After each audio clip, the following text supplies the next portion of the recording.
முதலமைச்சரின் தாயுமானவன் திட்டம் இன்று தொடங்கி வைக்கப்பட்டது. இந்த திட்டம் குறித்து வரவேற்பு பாராட்டு அறிக்கையை தமிழக தலைவர் ஆசிரியர் அவர்கள் வெளியிட்டிருக்கிறார்.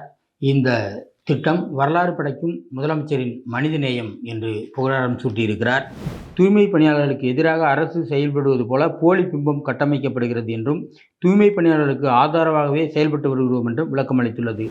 இன்றைய தலையங்கம் ஆணையமா ஆணவமா எனும் தலைப்பிடப்பட்டு தேர்தல் ஆணையத்தினுடைய மோசடிகளை சுட்டிக்காட்டி முக்கிய செய்திகளை கொண்ட ஒரு தலையங்கமாக வந்திருக்கிறது. சுதந்திரமான மற்றும் நியாயமான தேர்தலுக்கு சரியான வாக்காளர் பட்டியல் அவசியம் என்று மேனாள் ஒன்றிய நிதியமைச்சர் ப. சிதம்பரம் தனது எக்ஸ் தள பக்கத்தில் தெரிவித்திருக்கிறார். சிந்து நதியில் இந்தியா அணை கட்டினால் உடைப்போம் என்னும் பாகிஸ்தான் தளபதியின் மிரட்டலுக்கு இந்தியா கடும் கண்டனம் தெரிவித்துள்ளது.